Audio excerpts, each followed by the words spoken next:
ಎಲ್ಲರಿಗೂ ನಮಸ್ಕಾರ.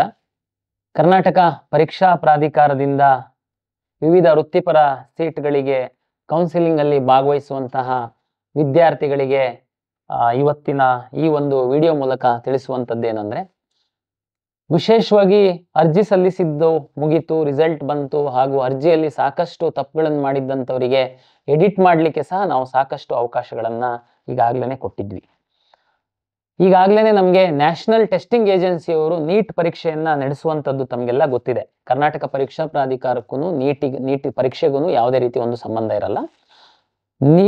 National testing ಏಜೆನ್ಸಿಯವರು neat ಪರೀಕ್ಷೆಯನ್ನ ನಡೆಸಿ ರಿಸಲ್ಟ್ ಅನ್ನ ಪಬ್ಲಿಷ್ ಮಾಡಿ, ಅವರು ಇಡೀ ದೇಶದಲ್ಲಿ ಎಷ್ಟು ನೀಟ್ ಪರೀಕ್ಷೆಯನ್ನ ಬರೆದಿದ್ದಾರೆ, ಎಷ್ಟು ಮಕ್ಕಳು ಎಲಿಜಿಬಲ್ ಆಗಿದ್ದಾರೆ, ಅದರೊಳಗಡೆ ಕರ್ನಾಟಕವನ್ನ ಕ್ಲೈಮ್ ಕರ್ನಾಟಕ ರಾಜ್ಯ ಅಂತ ಹೇಳಿರುವಂಥವ್ರು ಎಷ್ಟಿದ್ದಾರೆ ಅನ್ನುವಂತಹ ಎಲ್ಲ ಡಾಟಾವನ್ನ MCCಗೆ ಕೊಡ್ತಾರೆ. MCC ಅವರು ಕರ್ನಾಟಕ ರಾಜ್ಯದ ಮೆಡಿಕಲ್ ಎಜುಕೇಶನ್ ಡಿಪಾರ್ಟ್ಮೆಂಟಿಗೆ ಕೊಟ್ಟು ಅವರಿಂದ ನಮಗೆ ಈಗಾಗಲೇ ಹ್ಯಾಂಡ್ ಓವರ್ ಆಗಿತ್ತು. ನಾವು ಅದನ್ನ ಇಡೀ ಡಾಟಾದಲ್ಲಿ ಕರ್ನಾಟಕ ರಾಜ್ಯ ಅಂತ ಹೇಳಿರುವಂತಹ ವಿದ್ಯಾರ್ಥಿಗಳು ಎಷ್ಟಿದ್ದಾರೆ ಎನ್ನುವಂಥದ್ದನ್ನ ಒಂದು ಪರಿಶೀಲನೆ ಮಾಡಿ ಡಿಸೆಂಡಿಂಗ್ ಆರ್ಡರ್ ಅಲ್ಲಿ ನಾವು ಈಗಾಗಲೇ ಪಟ್ಟಿಯನ್ನ ಕರ್ನಾಟಕ ಪರೀಕ್ಷಾ ಪ್ರಾಧಿಕಾರದ ವೆಬ್ಸೈಟ್ ಅಲ್ಲಿ ಪಬ್ಲಿಷ್ ಮಾಡಿದೀವಿ.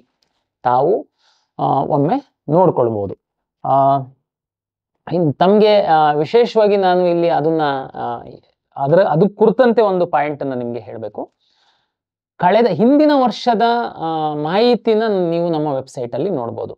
ಕಳೆದ ವರ್ಷ ಸಹ ನಾವು ಕರ್ನಾಟಕ ರಾಜ್ಯದಲ್ಲಿ ನೀಟು ಬರೆದಂತ ವಿದ್ಯಾರ್ಥಿಗಳನ್ನ ಲಿಸ್ಟನ್ನ ಸಹ ನಾವು ಡಿಸೆಂಡಿಂಗ್ ಆರ್ಡರ್ ಅಲ್ಲಿ ನಾವು ಪಬ್ಲಿಷ್ ಮಾಡಿದ್ವಿ.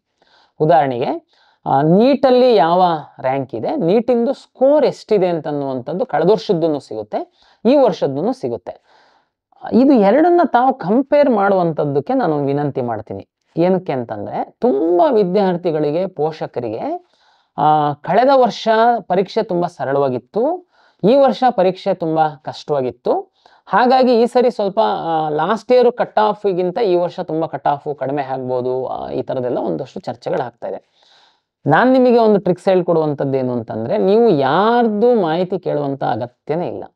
ಇಷ್ಟೇ ಮಾಡಿ, ತಾವು ನಮ್ಮ ವೆಬ್ಸೈಟ್ ಅಲ್ಲಿ ಕಳೆದ ವರ್ಷದ್ದು ಕರ್ನಾಟಕ ರಾಜ್ಯದ ವಿದ್ಯಾರ್ಥಿಗಳ ಒಂದು ರ್ಯಾಂಕ್ ಪಟ್ಟಿ, ಅಂದ್ರೆ ಡಿಸೆಂಡಿಂಗ್ ಆರ್ಡರ್ ಏನು ನಾವು ಹಾಕಿದೀವಲ್ಲ ಆ ಪಟ್ಟಿನಲ್ಲಿ ಅವರು ಎಷ್ಟನೇ ಸ್ಥಾನದಲ್ಲಿದ್ರು ಸೀರಿಯಲ್ ನಂಬರ್ ವೈಸು, ಅವ್ರದ್ದು ಆಲ್ ಇಂಡಿಯಾ ರ್ಯಾಂಕ್ ಎಷ್ಟಿತ್ತು ನೋಡಿ.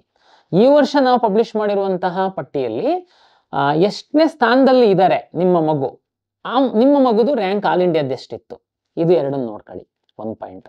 ಎರಡನೇದು, ನಮ್ಮ ಕರ್ನಾಟಕ ಪರೀಕ್ಷಾ ಪ್ರಾಧಿಕಾರದ ವೆಬ್ಸೈಟ್ ಅಲ್ಲಿ ಚಾಟ್ ಬಾಟ್ ಅಲ್ಲಿ ಸಹ ತಾವು ಪ್ರಶ್ನೆ ಕೇಳಿದ್ರೆ ಕಾಲೇಜ್ ವೈಸು ಏನ್ ಕಟ್ ಆಫ್ ಇತ್ತು ಅನ್ನುವಂತ ತಮ್ಗೆ ಗೊತ್ತಾಗುತ್ತೆ. ತಮ್ಗೆಲ್ಲ ಗೊತ್ತಿದೆ, ಸರ್ಕಾರಿ ಮೆಡಿಕಲ್ ಕಾಲೇಜುಗಳೇನಿದೆ ಅದರಲ್ಲಿ 100% ಸರ್ಕಾರಿ ಫೀಸಿಗೆ ನಾವು ಅಲಾಟ್ ಮಾಡ್ತೀವಿ, ಅದ್ರದ್ದು ಕಟ್ ಆಫ್ ತಾವು ನೋಡ್ಬೋದು.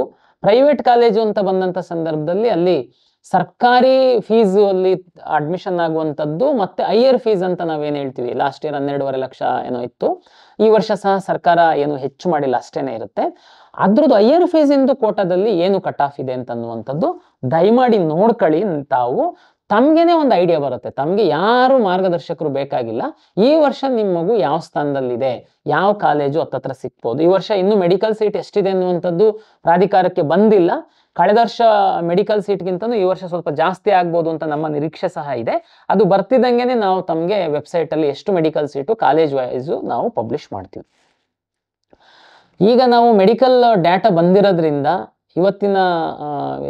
ಇವತ್ತು ತಮ್ಮ ಎಲ್ಲ ವಿದ್ಯಾರ್ಥಿಗಳಿಗೆ ವಿನಂತಿ ಏನು ಅಂತಂದ್ರೆ, ನಾವು ನಿಮ್ಗೆ ನಾಳೆ ಅಂದ್ರೆ 5/7/2025 ನಾವು ನಿಮ್ಮ ನೀಟ್ ರೋಲ್ ನಂಬರ್ನ ನಿಮ್ಮ KCET ಅಪ್ಲಿಕೇಶನ್ ನಲ್ಲಿ ಎಂಟ್ರಿ ಮಾಡುವಂಥದ್ದಕ್ಕೆ ನಾವು ಓಪನ್ ಮಾಡ್ತಾ ಇದೀವಿ ಪೋರ್ಟಲ್ನ.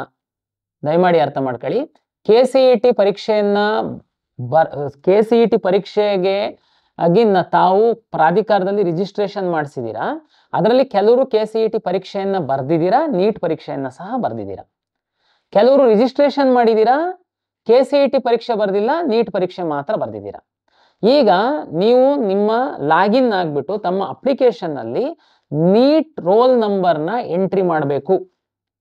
ನೀವು ಈಗಾಗಲೇ ಯಾರು KCET ಪರೀಕ್ಷೆಯನ್ನ ಬರ್ದಿದ್ದೀರಾ, ತಮಗೆ ವೆರಿಫಿಕೇಶನ್ ಸ್ಲಿಪ್ ಡೌನ್ಲೋಡ್ ಮಾಡ್ಕೊಳ್ಳೋದು ಕೇಳಿದ್ವಿ, ತಾವು ವೆರಿಫಿಕೇಶನ್ ಸ್ಲಿಪ್ ಡೌನ್ಲೋಡ್ ಮಾಡ್ಕೊಂಡಿದ್ದೀರಾ.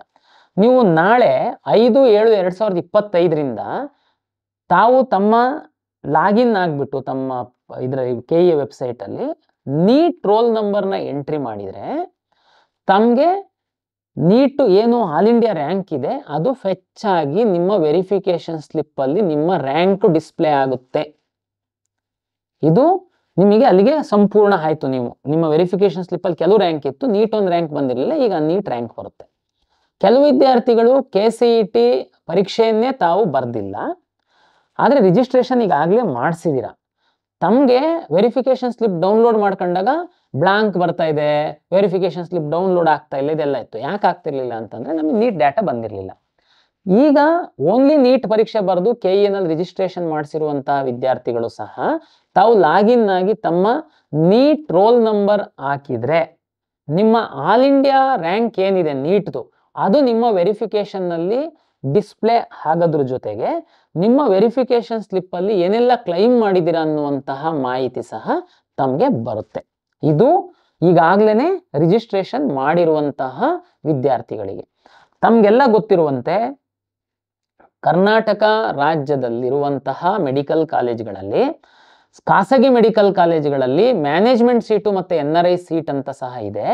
ಆ ಸೀಟ್ಗಳನ್ನು ಸಹ ಕರ್ನಾಟಕ ಪರೀಕ್ಷಾ ಪ್ರಾಧಿಕಾರದ ಮುಖಾಂತರವೇ ಪಡಿಬೇಕಾಗುತ್ತೆ. ತಾವು ನೇರ ಅಡ್ಮಿಷನ್ ಆಗ್ಲಿಕ್ಕೆ ಆಗಲ್ಲ. ಕೆಲವು ವಿದ್ಯಾರ್ಥಿಗಳು ಕೇವಲ ನೀಟ್ ಪರೀಕ್ಷೆಯನ್ನು ಮಾತ್ರ ಬರೆದಿದ್ದೀರಾ, ತಾವು KCET ಎಕ್ಸಾಮ್ ಬರೆದಿರಲಿಲ್ಲ, KCETನಲ್ಲಿ ಈ ಹಿಂದೆ ತಾವು ರಿಜಿಸ್ಟರ್ ಮಾಡಿಲ್ಲ. ಬಟ್ ಆದರೆ ನೀಟ್ ಬರೆದಿರೋ ಕಾರಣಕ್ಕೆ ಕರ್ನಾಟಕ ರಾಜ್ಯದವ್ರು ಇರ್ಬೋದು, ಹೊರಗಿನ ರಾಜ್ಯದವ್ರು ಇರ್ಬೋದು, ನಮ್ಮ ರಾಜ್ಯದಲ್ಲಿ ತಾವು ಸೀಟ್ ಪಡಿಬೇಕು ಅಂತಂದರೆ KEಗೆ ರಿಜಿಸ್ಟ್ರೇಷನ್ ಮಾಡಿಸ್ಬೇಕಾಗುತ್ತೆ. ಆ ಪೋರ್ಟಲ್ನ ಸಹ ನ್ಯೂ ರಿಜಿಸ್ಟ್ರೇಷನ್ ಪೋರ್ಟಲ್ ಸಹ ನಾವು 5/7/2025 3 ದಿನಕ್ಕೋಸ್ಕರ ನಾವು ಓಪನ್ ಮಾಡ್ತಾ ಇದ್ದೀವಿ. ಯಾರು ನೀಟ್ ಎಕ್ಸಾಮ್ ಬರೆದಿದ್ದೀರಾ, ರಿಜಿಸ್ಟ್ರೇಷನ್ನೇ ಮಾಡಿಲ್ಲ ಅನ್ನುವಂಥವರು ಕರ್ನಾಟಕ ಪರೀಕ್ಷಾ ಪ್ರಾಧಿಕಾರದ ವೆಬ್ಸೈಟಿಗೆ ಹೋಗಿ ಹೊಸದಾಗಿ ರಿಜಿಸ್ಟ್ರೇಷನ್ ಮಾಡಿಸ್ಬೇಕು. ರಿಜಿಸ್ಟ್ರೇಷನ್ ಮಾಡೋದ್ರ ಜೊತೆಗೆ ತಾವು ಯಾವುದಾದ್ರೂ ದಾಖಲೆಗಳನ್ನ ಆನ್ಲೈನಲ್ಲಿ ಇಲ್ದಿರುವಂತಹ ಯಾವುದಾದ್ರೂ ರಿಸರ್ವೇಷನ್, ಉದಾಹರಣೆಗೆ ತಾವು ಕನ್ನಡ ಮೀಡಿಯಮ್ಮು, ರೂರಲ್ಲು ಅಥವಾ ಗಡಿನಾಡು, ಹೊರನಾಡು ಕನ್ನಡಿಗರು, ಈ ಥರದ್ದು ಯಾವುದಾದ್ರೂ ತಾವು ಕ್ಲೈಮ್ ಮಾಡಿದಲ್ಲಿ ತಾವು ಕರ್ನಾಟಕ ಪರೀಕ್ಷಾ ಪ್ರಾಧಿಕಾರಕ್ಕೆ ಅಪಾಯಿಂಟ್ಮೆಂಟ್ ತಗೊಂಡು ಬಂದು ಡಾಕ್ಯುಮೆಂಟ್ ಪರಿಶೀಲನೆ ಮಾಡ್ಕೊಳ್ಬೇಕಾಗುತ್ತೆ. ಇದು ಹೊಸದಾಗಿ ಓನ್ಲಿ ನೀಟ್ ಮುಖಾಂತರ ಕೌನ್ಸಿಲಿಂಗಿಗೆ ಭಾಗವಹಿಸುವಂತಹ ವಿದ್ಯಾರ್ಥಿಗಳು ಹೊಸದಾಗಿ ನೋಂದಣಿ ರಿಜಿಸ್ಟ್ರೇಷನ್ ಮಾಡಿಸುವಂತರಿಗೆ ಇರುವಂತಹ ಮಾಹಿತಿ.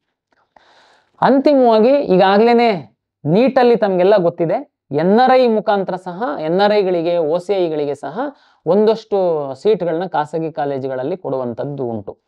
ಕೆಲವು ವಿದ್ಯಾರ್ಥಿಗಳು ಈಗಾಗಲೇ ರಿಜಿಸ್ಟ್ರೇಷನ್ ಮಾಡಿಸಿರೋರು ಇರ್ಬೋದು, ಹೊಸದಾಗಿ ರಿಜಿಸ್ಟ್ರೇಷನ್ ಮಾಡಿಸುವಂತಹ ಅವರು ಇರ್ಬೋದು. OCI ಅಥವಾ NRI ಇದ್ದು ಸ್ಪಾನ್ಸರ್ಶಿಪ್ ಏನಾದರೂ ಕ್ಲೈಮ್ ಮಾಡ್ತು ಅಂತಂದರೆ ತಾವು ಅಪಾಯಿಂಟ್ಮೆಂಟ್ ತಗೊಂಡು ಈ ಸರ್ಟಿಫಿಕೇಟ್ಗಳನ್ನ ಪರಿಶೀಲನೆಗಾಗಿ ಕರ್ನಾಟಕ ಪರೀಕ್ಷಾ ಪ್ರಾಧಿಕಾರಕ್ಕೆ ತಾವು ಬರಬೇಕಾಗುತ್ತೆ. ಇದು ನೀಟಿಗೆ ಸಂಬಂಧಪಟ್ಟಂಥ ಮಾಹಿತಿ. ದಯಮಾಡಿ ನೀವು ನಾಳೆಯಿಂದ ತಾವು 5/7/2025 ತಾವು ಅದು ಹೊಸ ರಿಜಿಸ್ಟ್ರೇಷನ್ನು ಮತ್ತು ನೀಟ್ ರೋಲ್ ನಂಬರ್ ಎಂಟ್ರಿ ಮಾಡುವಂಥದ್ದಕ್ಕೆ ವ್ಯವಸ್ಥೆ ಮಾಡ್ಕೊಳ್ಳಿ. ಕೌನ್ಸಿಲಿಂಗ್ ಬಗ್ಗೆ ತುಂಬ ಜನಕ್ಕೆ ಈಗ ನೀಟ್ದು ರಿಸಲ್ಟ್ ಬಂತು, ಡಾಟಾನು ಬಂತು, ಈಗ ಕೌನ್ಸಿಲಿಂಗ್ ಯಾವಾಗ ಶುರುವಾಗುತ್ತೆ ಅಂತ. ಕರ್ನಾಟಕ ಪರೀಕ್ಷಾ ಪ್ರಾಧಿಕಾರ ವಿವಿಧ ಇಲಾಖೆಗಳು ಸೀಟ್ ಮ್ಯಾಟ್ರಿಕ್ಸ್ ಅಂದರೆ ತಮ್ಗೆ ಗೊತ್ತು ಯಾವ ಕಾಲೇಜಲ್ಲಿ ಎಷ್ಟು ಸೀಟ್ ಇದೆ, ಆ ಸೀಟ್ಗಳಲ್ಲಿ ಯಾವ್ಯಾವ ರಿಸರ್ವೇಷನ್ಗೆ ಎಷ್ಟೆಷ್ಟು ಸೀಟ್ ಅನ್ನುವಂಥದ್ದು ಒಂದು ಮ್ಯಾಟ್ರಿಕ್ಸನ್ನು ನಮಗೆ ಕೊಡ್ತಾರೆ. ಅದರ ಆಧಾರದ ಮೇಲೆ ನಾವು ಕೌನ್ಸಿಲಿಂಗನ್ನು ಮಾಡಬೇಕಾಗುತ್ತೆ. ನಮಗೆ ಇಲ್ಲಿವರೆಗೆ ಇಂಜಿನಿಯರಿಂಗು ಮತ್ತು BPT, pharm sciences, veterinary seat matrix ಅಷ್ಟೇ ಬಂದಿದೆ. ಇತರೆ ಯಾವುದೇ ಕೋರ್ಸ್ಗಳ ಸೀಟ್ ಮ್ಯಾಟ್ರಿಕ್ಸ್ ನಮಗೆ ಬಂದಿಲ್ಲ. ಹಾಗಾಗಿ ನಾವು ಎಲ್ಲ ತಯಾರಿ ಮಾಡ್ಕೊಂಡಿದ್ರು ಕೌನ್ಸಿಲಿಂಗ್ ಶುರು ಮಾಡೋದಕ್ಕೆ ಆಗ್ತಿಲ್ಲ. ಆದರೆ ಮುಂದಿನ ವಾರದಿಂದ ನಾವು ಯಾವುದು ಸೀಟ್ ಮ್ಯಾಟ್ರಿಕ್ಸ್ ಬಂದಿದೆ ಅದನ್ನು ಆಪ್ಷನ್ ಎಂಟ್ರಿ ಮಾಡುವಂಥದ್ದಕ್ಕೆ ನಾವು ಸಿದ್ಧತೆಯನ್ನು ಓಪನ್ ಮಾಡಲಿಕ್ಕೆ ಸಿದ್ಧತೆಯನ್ನು ಮಾಡ್ಕೊಳ್ತಾ ಇದ್ದೀವಿ. ಅಂದರೆ ಇದನ್ನು ಮಾಡಿ ಮುಗಿಸ್ಬಿಡ್ತೀರಾ ಮತ್ತು ಮೆಡಿಕಲ್ ಡೆಂಟಲ್ಲು ಎಲ್ಲ ಮಾಡಲ್ವಾ? ಇಲ್ಲ, ಹಾಗಿಲ್ಲ. ನಾವು ಕಂಬೈನ್ಡ್ ಸೀಟ್ ಅಲಾಟ್ಮೆಂಟೇ ಮಾಡುವಂಥದ್ದು. ಆದರೆ ವಿದ್ಯಾರ್ಥಿಗಳು ಈಗ 70,000 ಇಂಜಿನಿಯರಿಂಗ್ ಸೀಟ್ಸ್ ಇರೋದ್ರಿಂದ ತಮಗೆ ಸಾಕಷ್ಟು ಸಮಯ ಬೇಕಾಗುತ್ತೆ, ಹೆಚ್ಚಿನ ಇಂಜಿನಿಯರಿಂಗ್ ಕಾಲೇಜಸ್ಸು ಕೋರ್ಸ್ ಎಲ್ಲ ಇರುವಂಥದ್ರಿಂದ. ಹಾಗಾಗಿ ನಾವು ಮುಂದಿನ ವಾರದಿಂದ ಆಪ್ಷನ್ ಎಂಟ್ರಿಗೆ ತಮಗೆ ಓಪನ್ ಮಾಡುವಂಥದ್ದು. ಯಾವಾಗ ನಮಗೆ ಮೆಡಿಕಲ್ಲು, ಡೆಂಟಲ್ಲು, ಆಯುಷ್, ನರ್ಸಿಂಗು ಬರುತ್ತೆ, ಬಂದಂಗೆ ನಾವು ಅದನ್ನು ಎನೇಬಲ್ ಮಾಡ್ತಾ ಹೋಗ್ತೀವಿ. ತಾವು ಅದನ್ನು ಸಹ ಆಪ್ಷನ್ ಎಂಟ್ರಿ ಮಾಡುವಂಥದ್ದಕ್ಕೆ ಸಹಾಯ ಆಗುತ್ತೆ. ಹಾಗಾಗಿ ಎಲ್ಲ ವಿದ್ಯಾರ್ಥಿಗಳು ತಾವು ತಮ್ಮ ನೀಟ್ ರೋಲ್ ನಂಬರ್ನ, ಯಾರು ನೀಟ್ ಪರೀಕ್ಷೆಯನ್ನು ಬರೆದು ಎಲಿಜಿಬಿಲಿಟಿ ಬಂದಿದೆ ತಮಗೆ, ತಾವು ದಯಮಾಡಿ ತಮ್ಮ ಅಪ್ಲಿಕೇಶನ್ನಲ್ಲಿ ನೀಟ್ ರೋಲ್ ನಂಬರ್ನ ಎಂಟ್ರಿ ಮಾಡಬೇಕು ಅಂತ ವಿನಂತಿಯನ್ನು ಮಾಡ್ತಾ, ಹಾಗೂ ನಾವು ಕೌನ್ಸಿಲಿಂಗ್ ಪ್ರಕ್ರಿಯೆ ಶುರು ಮಾಡಲಿಕ್ಕೆಲ್ಲ ವ್ಯವಸ್ಥೆ ಮಾಡಿಕೊಂಡಿರೋದ್ರಿಂದ, ಈಗಾಗಲೇ ನಾವು ಸಾಕಷ್ಟು ಎಡಿಟಿಗೆ ಅವಕಾಶ ಕೊಟ್ಟಿರೋದ್ರಿಂದ ಇನ್ನು ಮುಂದೆ ಪ್ರಾಧಿಕಾರದ ವತಿಯಿಂದ ನಿಮ್ಮ ಅಪ್ಲಿಕೇಶನ್ನಲ್ಲಿ ಯಾವುದೇ ಎಡಿಟ್ಟು ಮತ್ತು ಹೊಸ ಹೊಸ ದಾಖಲೆ ಸೇರಿಸುವಂಥದ್ದಕ್ಕೆ ಅವಕಾಶ ಇರಲ್ಲ. ದಯಮಾಡಿ ತಾವು ಯಾರು KEA ಕಡೆ ಬರಬಾರ್ದು. ತಾವು ಕಾಲೇಜ್ಗಳು ಲಾಸ್ಟ್ ಇಯರ್ ಕಟ್ ಆಫ್ ಇದ್ರ ಮೇಲೆ ಹೆಚ್ಚು ಫೋಕಸ್ ಮಾಡಿ ಆಪ್ಷನ್ ಎಂಟ್ರಿ ಮಾಡಲಿಕ್ಕೆ ಸಿದ್ಧತೆಯನ್ನು ಮಾಡಿಕೊಳ್ಬೇಕು ಅಂತೇಳಿ ಎಲ್ಲ ವಿದ್ಯಾರ್ಥಿಗಳು ಮತ್ತು ಪೋಷಕರಿಗೆ ಈ ಮೂಲಕ ವಿನಂತಿಯನ್ನು ಮಾಡಿಕೊಳ್ತೇನೆ. ನಮಸ್ಕಾರ.